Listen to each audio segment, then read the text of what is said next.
Hi, I am Bernadette Harris, and I am the author of Business Blueprint. And today I'm going to be sharing some tips for you. Our Periscope title today is our 7 rookie mistakes to avoid in business. So these are in no particular order. I've just kind of written them down based on things that I've seen. I've been in business for 15 years.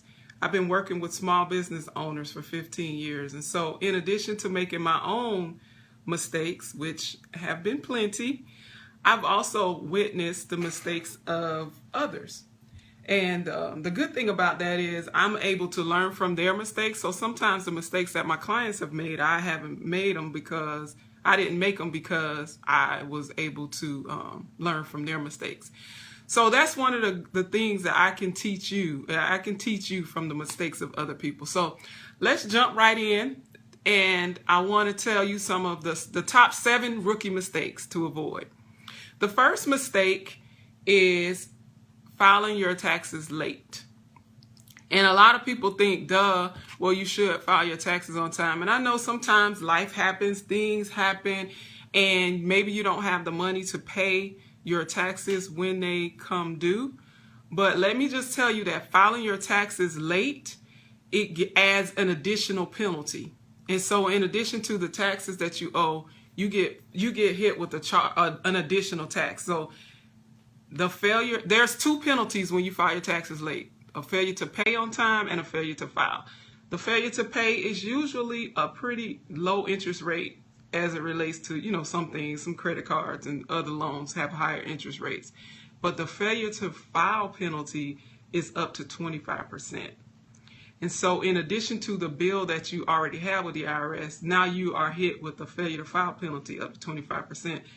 And a lot of people don't know that. So just file the taxes. Even if you don't have the money to pay the taxes, file the taxes on time. The second rookie mistake that people make is not having an accounting system in place.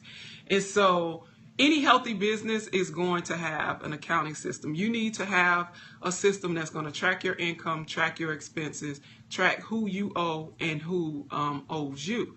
And not having that system in place will put you in a position to where people owe you money and you don't know it, or maybe you owe people money and don't know it or don't realize it, and you end up paying late fees, things like that. It also helps you to file your taxes on time when you have a system in place.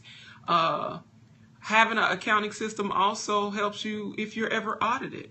I had a client who wasn't really doing anything wrong, but the IRS decided to audit a couple of line items on this person's tax return, and they wanted to know, documentation of what this expense was. And it was really simple because we had an accounting system. So we were able to basically pull a report to show the documentation to justify the deduction that this client took. And even though audits can be painful, it made it a lot less painful than it could have been. So the second tip, or the second mistake that you want to avoid, is not having an accounting system. Number 3, not accepting credit cards. I hear people say that they don't accept credit cards because they don't want to pay the fee, or they don't want to go through the hassle of getting a system, or they don't realize how simple it is to get what's called a merchant account. And so they don't accept credit cards. But accepting credit cards can significantly increase your income. Because think about with you, when you're shopping, if you're shopping with a credit card, even a debit card, you have a tendency to spend more money when you're using your card than if you actually have cash in hand. Because if you go to the store with cash in your hand, you may only have $50 in your hand. That's all you're going to spend. But if you have $100 in the bank and you go to the store, going over that $50 mark might not be as hard for you. So as a business owner, you want to be able to accept credit cards. And I know for me, I don't carry cash. Like at this particular moment, at this recording, I don't have $1 in my purse, but I have money in my account that I can use my card to pay for stuff, because I don't carry cash, and a lot of people don't.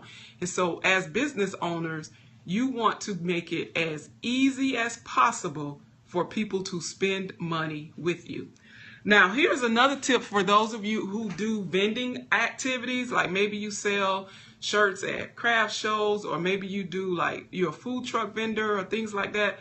I always recommend in those situations that you have 2 merchant accounts. Let me give you a reason why. Last summer, my husband and I went to a food truck festival. It was a lot of fun, a bunch of food trucks, and we're going to different food trucks, trying different foods. And we got to this one food truck, and they had a sign, a handwritten sign up that said cash only. And I thought, wow, you guys don't take credit cards? Well, they took credit cards, but because they didn't notify their merchant account that they were going to this event, they had reached their daily limit. And so the credit card, I think it was Square, cut them off for the day.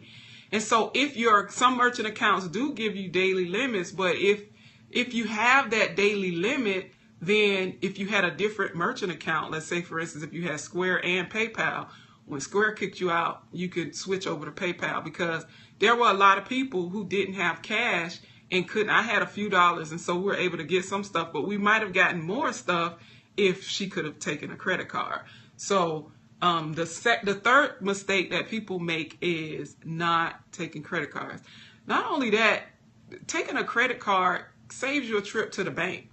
And you don't have to worry about checks bouncing or anything like that, or losing a check, because when you take a credit card, that money gets direct deposited into your account. So does that make sense? Because I can't see you all, so just give me some heart love, tap the screen if that makes sense to you. Okay, good. The next one is not projecting your cash needs. And what that means is sometimes you have a business that's seasonal. And if your business is seasonal, you need to be able to project what you're going to need in the off season. Like my business is seasonal. My tax firm is seasonal. And so from January to April, we're slammed. We're really busy. That's when the most income happens. And in the summer months, we're not busy, not that much. We do a few tax returns here and there for people who filed extensions. And then we pick up again in the fall. And so because of that, I have to basically make sure that when those months, the busy months are there, that I put aside enough money to cover the expenses in the leaner months, so to speak. Another thing that you can do is maybe prepay your expenses, or pay for stuff on an annual basis. So some of my expenses is cheaper if I pay it a year up and I know I'm going to use it. If I pay it a year up, then I save some money. Like they'll say, oh, we'll give you, if you pay a year in advance, you'll pay 10 months instead of 12 months. And so that's a way that I'm able to save some money and also not put myself in a crunch when my slow season is there. Make sense? So every time I make a point, just kind of tap the screen, give me some love, let me know that you are still there and that it makes sense.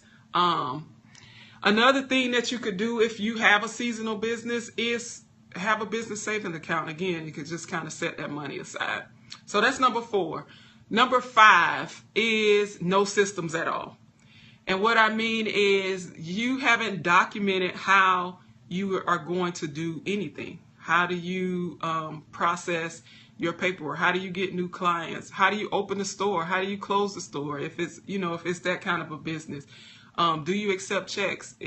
If you do, what's the requirement on that? Will you extend credit? Like, will you provide the service first and then get paid later? Or will you have clients pay you up front and then you bill them, the rest later? Those are some of the things that you want to make sure. What are your social media policies? Do you have employees? Is there a social media policy?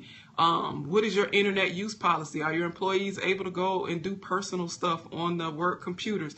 And so not having systems in place are mistakes that a lot of people make, whether you're in business by yourself or with employees. And so those are some of the things you want to think about. That's number 5. Number 6, we're moving right along. We're almost there. Number 6, this one is kind of big because a lot of people do this when they're first getting started in business. And what they do is they misclassify their workers. And what that means is they'll say, oh, I don't want to put you on a W-2, so I'm going to give you a 1099. And it's really not that simple. You don't just get to decide if you're going to give someone a 1099. They have to be a contractor in order to get a 1099. So if they're not a contractor and you're giving them a 1099, you are putting yourself at risk of being penalized. Let me tell you a quick story. So I had a client who had employees, well, quote unquote employees, but he was classifying them as 1099s. They were using his equipment. He told them when to come, when to go, all of that stuff. And I kept saying to him, these people aren't 1099. They're not contractors. They're really employees. You need to put them on payroll and pay them, issue them a W-2 and not a 1099. Well, he never listened. And one of his employees, he had to let him go. And the guy was disgruntled. So the employee went to the unemployment department and filed an unemployment claim against my client.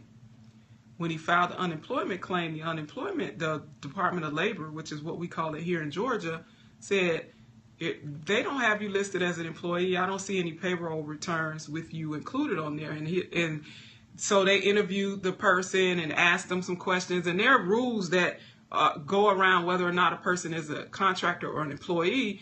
And based on their initial investigation, they deemed that this person was indeed an employee. So they sent out a big old packet for my client to complete. Long story short, they reclassified the worker as an employee, and the client had to go back and refile all of his payroll tax returns to include this person as an employee and pay all the back taxes. Now, for some business owners, that could take you out. It could put you out of business just because you didn't want to put somebody on payroll. You didn't want to give someone a W-2. So misclassifying workers, while it might seem like it's not a big deal, it really is a big deal. So you want to make sure that you are in compliance. And if you're not, talk to your accountant. If you don't have one, call me. But, talk to your accountant about how you should be classifying these workers if they're indeed employees or contractors. Make sense? Okay, good. We're almost done. Thank you for sticking here. I'm going to give you enough time to actually get you some lunch. And so the seventh mistake that a rookie mistake to avoid in business is DIY overload. And if you're like me and you like watching the channel with the fixer-uppers and all that kind of stuff, I like watching it, but I'm not trying to do it. But there are, we get in the situation where we want to do stuff ourselves. We get in that DIY overload and we want to do everything. We've heard the saying, jack of all trades, master of none. And that's usually what happens because you are doing your website, you're keeping your books, you're answering the phones, you're servicing the clients, you're getting the clients, you're doing all of these different things in your business. And the reality is that it's not a good use of your time. It's not a good use of your expertise. And so as a business owner, to be successful in business, you have to recognize the things that you do well. And those are the things that you do. The things that create income, those are the things that you want to do. And the things that you don't do well, or the things that don't necessarily create income directly, because sometimes they support you to create income, those are things you want to consider outsourcing.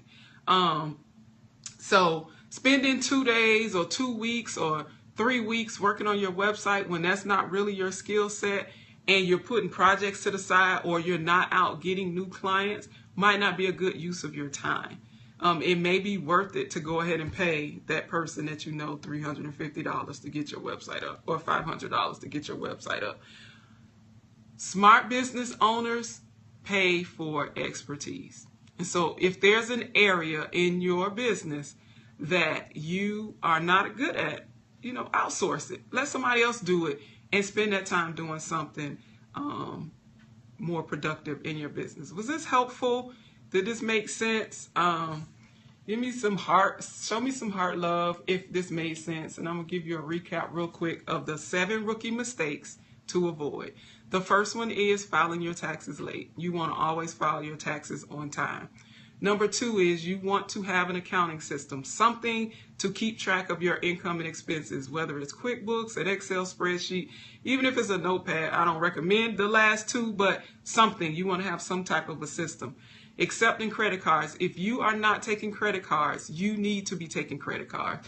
It's real easy to get account. You can get an account with PayPal, with Square, there's Stripe.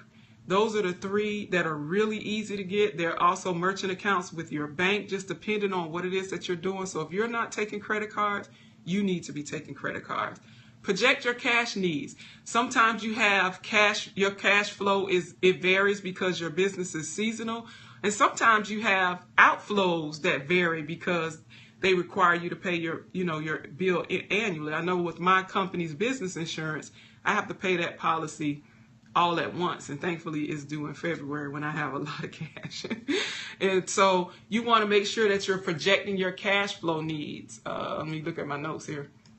Number 5 is no systems, making sure that you have systems in place for however you want to conduct business. Number 6, misclassifying workers. If you are not sure, talk to an expert, talk to your accountant about whether or not you are misclassifying your workers. And then the last one is DIY overload. Make sure that you are not doing and spending time doing things that you're not really good at and are not good uses of your time. So thank you for joining me today for this Periscope. Make sure that you follow me and share it with your friends and your followers. Again, I appreciate you being here, and I'll see you the next time.